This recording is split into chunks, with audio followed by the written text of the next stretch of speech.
We now move to Maiden speeches, and I call Fletcher Tabuteau.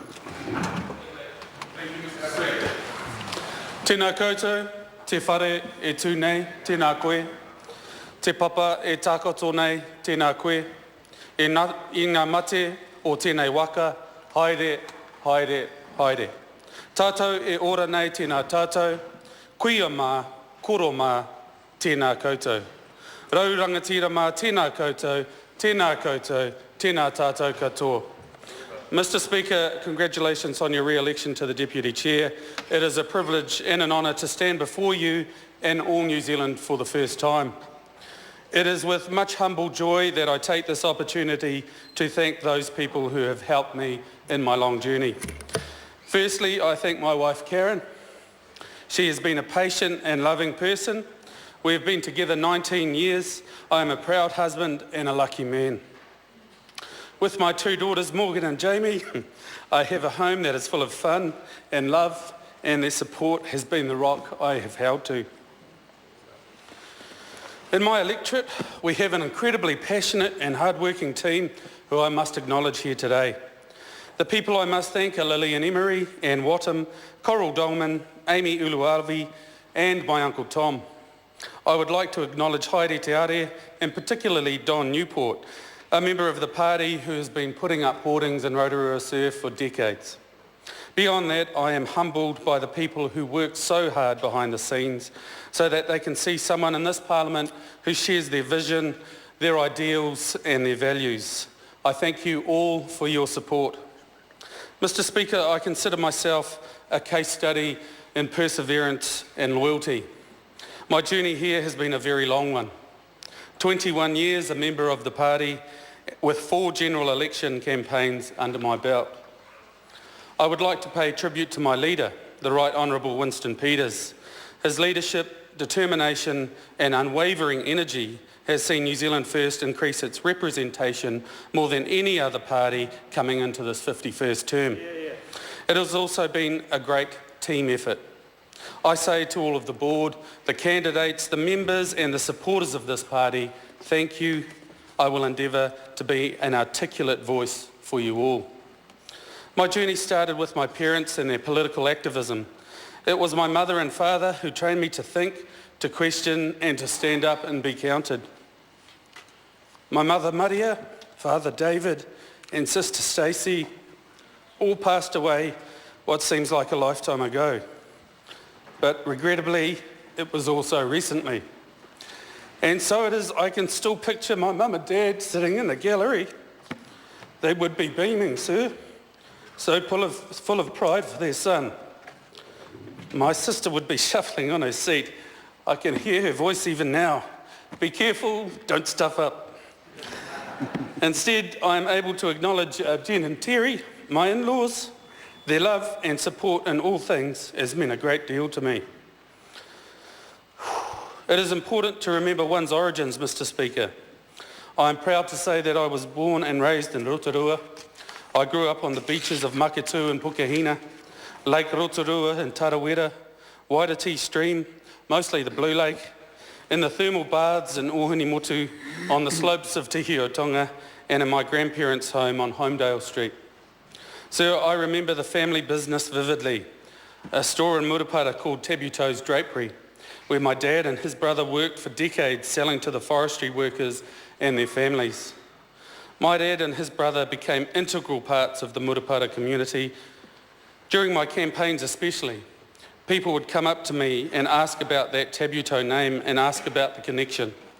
They would tell me stories of my mother, father and his brother.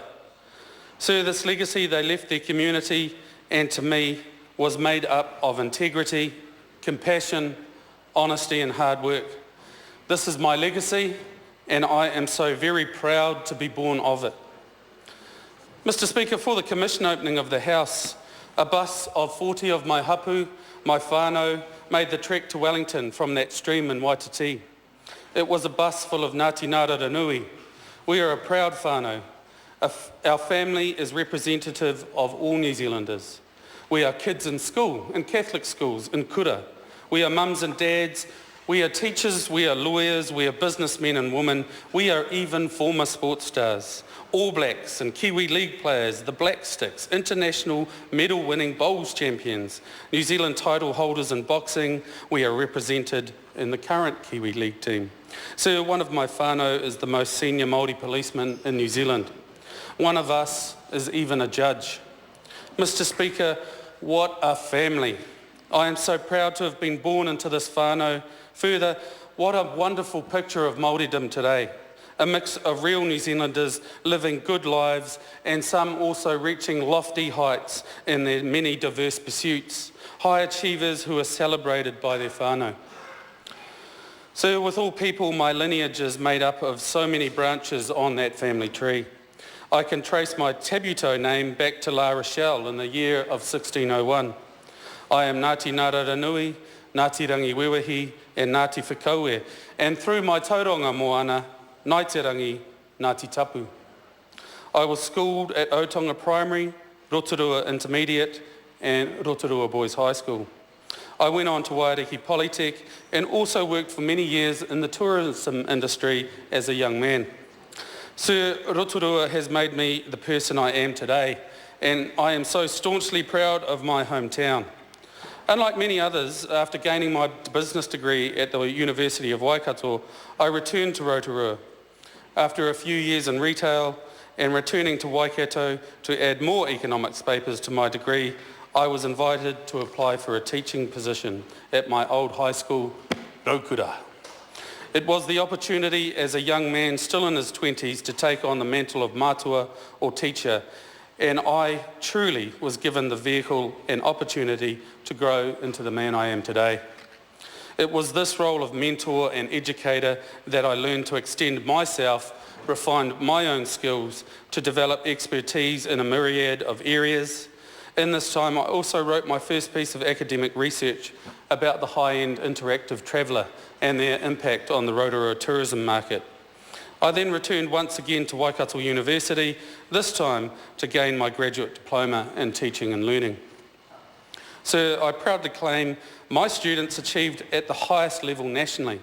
Several of my greatest joys were not my own, but rather one of my business teams, for example, won the Supreme Business Award in the National Young Enterprise competition. Not to be outdone by their peers, a year later, for several years in a row in fact, my economics students would go on to place in the top 5% of the Auckland University National Economics competition.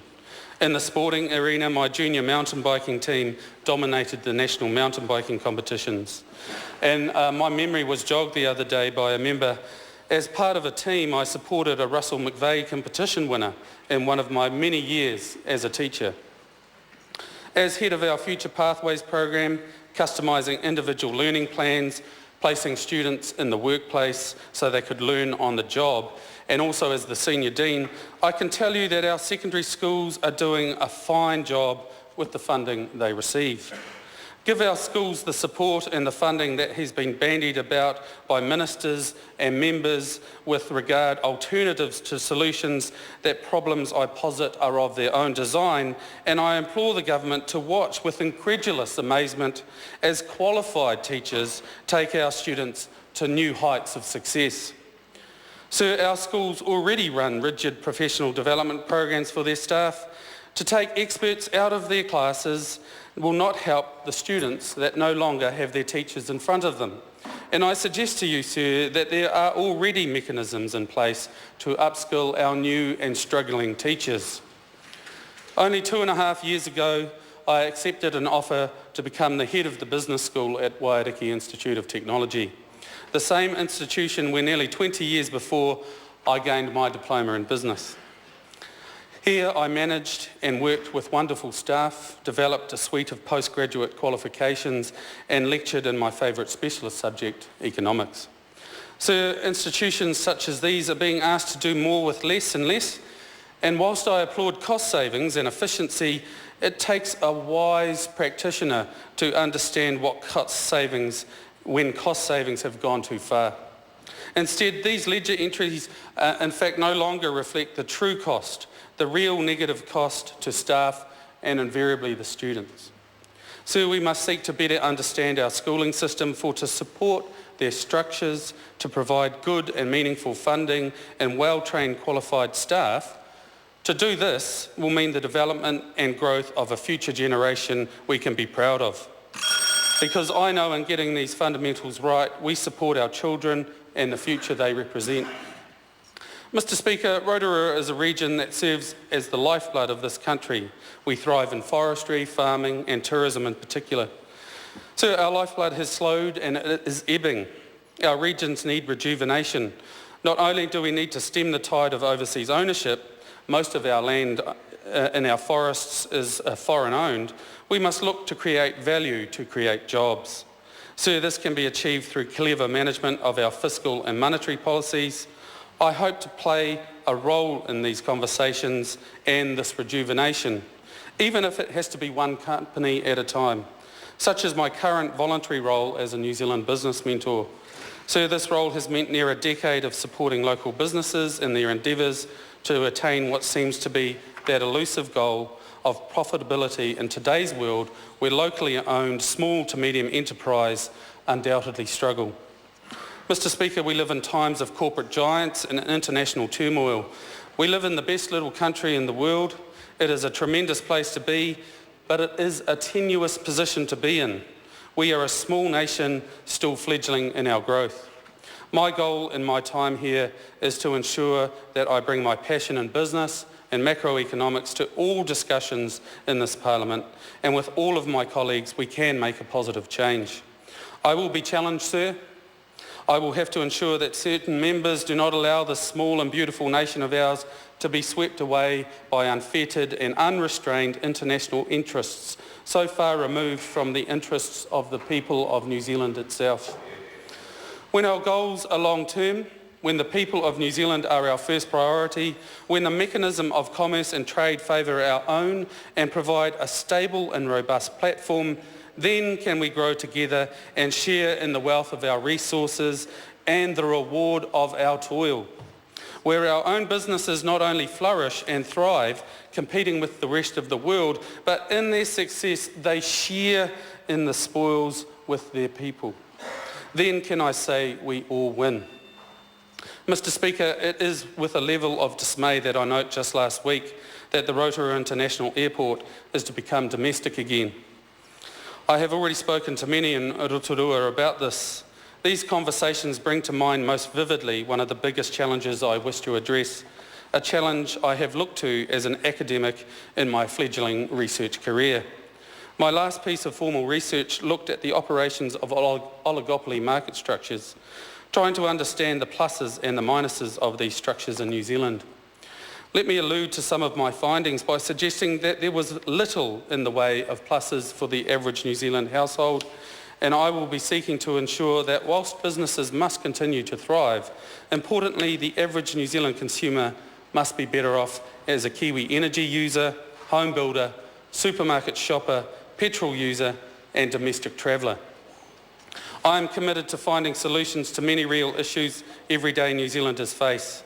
They include the need for more qualified teachers in front of smaller classrooms, the need to controls on immigration, perhaps even if it is only to stop the property bubble from bursting in Auckland, the need for more police on our streets. Let us create and encourage real investment with overseas interests and encourage meaningful returns for all, rather than a wholesale sell-off of our land and assets to non-New Zealanders. Going forward, we all need to be mindful of supporting the integration of three core pillars into our organisations. Profit, yes. The planet, absolutely. But most importantly, people, sir. Let us not forget the people. Mr Speaker, to be a member of this House is a privilege. To be an effective opposition is to ensure an open and accountable government. I have spent most of my adult life working for the betterment of others. I will remember the privilege that is this role every day that I am here. I will continue to work hard for the betterment of all New Zealanders and will endeavour to ensure that this government is always open and accountable. Kia ora and tēnā koe, Mr Speaker.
I now call Clayton Mitchell.